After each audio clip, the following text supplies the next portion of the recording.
We're back here now on the Chip Shot Football Podcast here to get into the game picks this week. Week 11 is upon us already. It's crazy to say we're through more weeks now than we have left in the NFL, which is insane. We already have a good idea of how, the playoff picture is starting to pan out, and there's a lot of high-stake games here this upcoming week in the NFL. And we're going to start and talk about one of those games here in the top left-hand corner. The Steelers going up against the Baltimore Ravens, an AFC North matchup, and really just a great test for both of these teams for a couple reasons, right? You look at the Steelers surprising everybody, leading the AFC North with their offense and in first place in the division, obviously, right? Russell Wilson's looking great. George Pickens is awesome. The offensive line is not being talked about enough, in my opinion.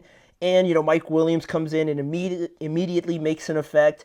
Everything seems to be going perfect for the Steelers at this point. And, they're winning games they're supposed to with an easier half of the schedule. And they beat the Commanders last week, their first real test. But this is taking it up to as close as you can get to the highest, hardest level, right? In like a video game or something. This is like the final boss, other than the Chiefs, I guess, of course. That could be the actual final boss. But this is like 1A, 1B with the Baltimore Ravens for, a bunch of obvious reasons, right? Lamar, MVP favorite probably. Derrick Henry, the favorite for Offensive Player of the Year. And they're just playing phenomenally on offense. Everybody feels like is contributing. And they're playing great, and it's outstanding on how great they're playing historically, but also, it's to a level where you didn't think they would get to, right? For as crazy as that might sound. Ali, how you doing? Welcome to the show. I'm doing good. Hope you're doing good and enjoy watching the show. But on Pittsburgh and in Baltimore, it is a little surprising. I had my doubts about Baltimore, but they're playing insane right now, except their defense, which is a huge problem. And that's where we get to the test part of this matchup, right?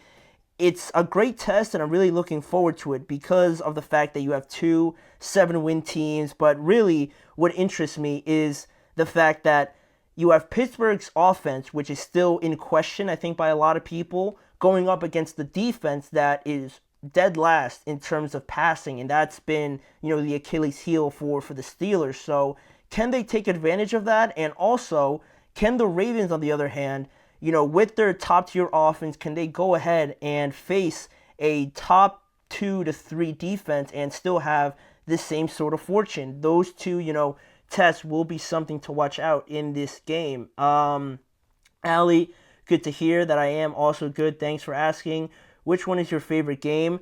It has to be the Steelers game, just because I'm a Steelers fan. So I'm a little anxious for the game, and I'm still a pessimistic fan. So I am going to go with Baltimore, just because I don't like getting my hopes up and, being disappointed, obviously. But Baltimore is, if they still have something to prove, essentially. They have something to prove for as good as they've been, for as good as Lamar is, for as good as Derrick is, obviously. There is that doubt starting to creep in a lot more with this defense. Can they really achieve those long-term goals that they want? And I feel like they've heard a lot of that noise over the last couple weeks. I'm sure they're hearing that they should have lost to Cincinnati twice and all these sort of things. It's a game for them to go out there and prove it. It's gonna be very tough. I think the Steelers are gonna put up a fight, but I'd be very surprised if the Steelers win this game, by more than like a touchdown or something like that. It's going to be close and could truly go either way. But if I had to pick, I'll go with the Ravens in this game. Ali, I'm saying that I want to help you out with streaming and stuff because I think you got the potential for streaming, and you're just missing some basic initial. I don't know if you. I'm interested to hear what you want to say. If you just want to keep saying it there in the chat, you're more than welcome to. But we're going to keep going with the rest of these games. Obviously, we have another divisional game, Green Bay and Chicago. The first divisional game for Chicago here. The Packers are coming off of a bye week. I hope that they've tightened up their offense a little bit, and really that their overall offense, but also Jordan Love.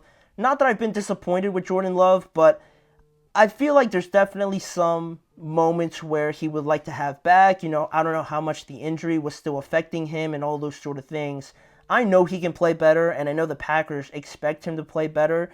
And this is an opportunity to kind of, not to discredit the Bears, but they're really in like a big mess, sort of, this year. They already fired Shane Waldron. Caleb is not progressing as they would have hoped for. So if there's a chance to win a game, this would be the game to kind of figure things out. And as good as the Bears defense is, I think Green Bay is just at a different spot in developing in their run of progressing through their team. So we're gonna go with the Packers here. They'll win this one probably by at least 10 points if I was to say. And the Bears still continue to figure things out going forward. Then we look at this Jaguars and Lions game. We have the team with the worst record traveling to the team that's playing the best football in the NFL right now. There's not really too much I can say on this matchup, just other than the fact that the Lions' offense is coming off of a really bad performance. So I feel like this is a game where they're gonna play pretty exceptional, to try and prove and get back to playing and reminding everybody that was just a fluke, which it was, but. I think they're really eager to go out there and show what they have in their offense and just really beat the brakes off of the Jaguars. They're not going to be playing. They're going to be playing without Trevor Lawrence again, so it doesn't fill me with too much confidence. So I'm going to go with the Lions. They'll win this one and continue to roll on. Excuse me here for a second. See before joining stream.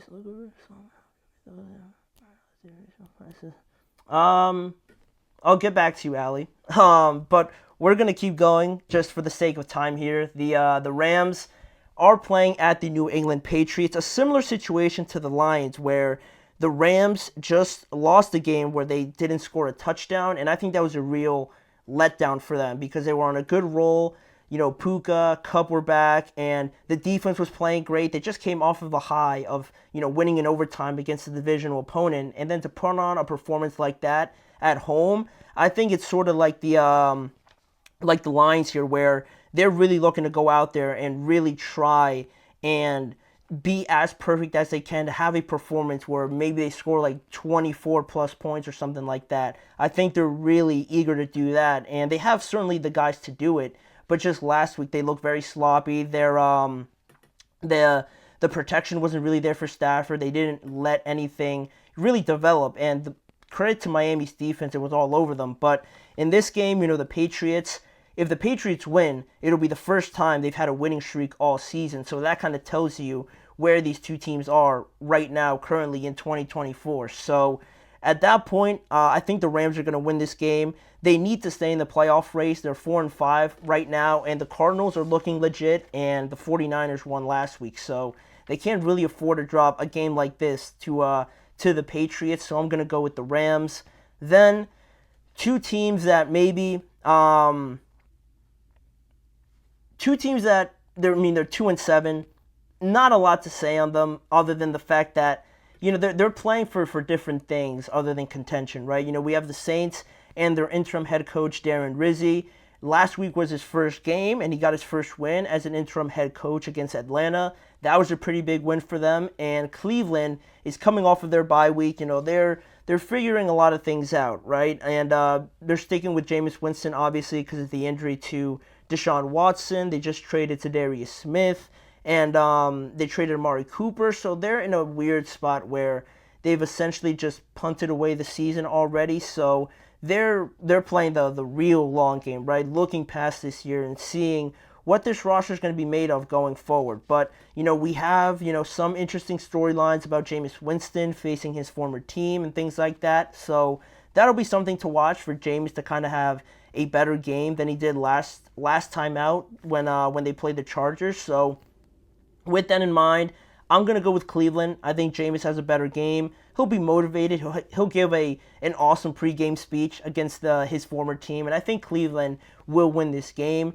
They have more impressive wins, and I think they're capable of more with guys like Myles Garrett and Jameis Winston, who can have his highest of high moments in the most unprecedented of scenarios. So I'm going to go with that. I think the Cleveland Browns definitely have enough to overwhelm the Saints there and go 2-3-7. Then lastly here, like we mentioned in the last segment, the Colts are going to be playing the New York Jets in New York. Anthony Richardson, his return to the starting quarterback spot.